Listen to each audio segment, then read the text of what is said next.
रूपसपुर थाना द्वारा आज पटना का टॉप 10 अपराध कर्मी जमीन फ्लैट खरीद बिक्री करने वाले बिल्डर प्रभात रंजन उर्फ उदय सम्राट को दानापुर एसपी भानु प्रताप सिंह के नेतृत्व में किया गया गिरफ्तार, जिस पर लगभग 30 से भी ज्यादा दानापुर के अलावा पटना के भिन्न भिन्न थाने में कई सारे आपराधिक मामले हैं दर्ज। बिल्डर प्रभात रंजन उर्फ उदय सम्राट ये जमीन फ्लैट के नाम पर एग्रीमेंट कर लोगों से करते थे ठगी। रुपए वापस मांगने पर कहते थे कि हम दबंग हैं और बिल्डर के अलावा भी कुछ हैं। मतलब इससे साफ जाहिर होता है कि बिल्डर प्रभात रंजन उर्फ उदय सम्राट बिल्डर के साथ साथ अपराधी है, जिसके दानापुर के अलावा पटना के भिन्न भिन्न थाने में लगभग 30 से भी ज्यादा आपराधिक मामले हैं दर्ज और आगे भी पुलिस के द्वारा कई सारे आपराधिक मामले को खंगाला जा रहा है। जमीन खरीद बिक्री करने वाले बिल्डर को जब लोग रुपए देने के बाद ठगी का शिकार होते थे तो रुपए मांगने पर बिल्डर प्रभात रंजन उर्फ उदय सम्राट लोगों को धमकाते हुए बताते थे कि हमारा कई सारे आपराधिक मामले हैं दर्ज, पता कर लेना। लेकिन आज दुर्भाग्यवश बिल्डर साहब आ गए पुलिस प्रशासन के लपेटे में। पुलिस प्रशासन के द्वारा पकड़े जाने में बिल्डर साहब अपने आप को बता रहे हैं बेगुनाह।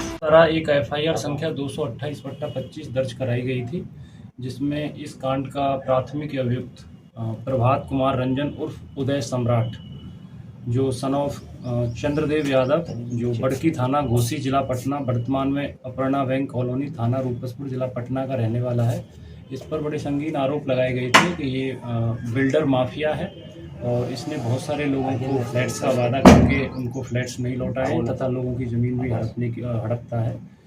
तो जब हम लोगों ने इसमें अनुसंधान किया तो हमको बड़े गंभीर इसमें चीज़ें देखने को मिली, क्योंकि ये जो टॉप 10 बिल्डर्स माफिया की एक सूची होती है उसमें इसका नाम आता है। साथ ही साथ पटना का भी मोस्ट वांटेड अपराधी है और ये सफ़ेद पोस्ट अपराध जिसको कहते हैं वाइट कॉलर क्राइम, उस तरह से ही करता है।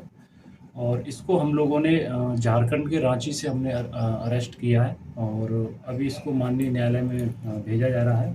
हम लोगों ने इसके ठिकानों पर छापेमारी भी की है और इसके अलावा ये पाटलीग्राम बिल्डर्स लिमिटेड के नाम से एक कंस्ट्रक्शन कंपनी चलाता है जो फ्लैट्स बनाती है, बेचती है, उसका काम करती है। तो ये सारी चीज़ें इसकी संदेह के घेरे में हैं। इसका एक लंबा चौड़ा आपराधिक इतिहास है। पूर्व में इसको special task force STF Bihar के द्वारा भी पकड़ा गया था। अब चूँकि इस बार हमें इसमें वरीय पुलिस अधीक्षक महोदय द्वारा भी दिशा निर्देश प्राप्त थे तो हम लोगों ने इसमें इसको अरेस्ट किया है और इस पर 60 से ज़्यादा केस विभिन्न बिहार के ज़िलों के साथ साथ पटना के विभिन्न थानों में दर्ज हैं। अभी जो हमें रिकॉर्ड्स के रूप में मिले हैं इसमें हमने 25 तो इसमें रजिस्टर किए हैं, जिसमें ED की कंप्लेंट भी है, CBI का केस भी है, सिवहर में भी है।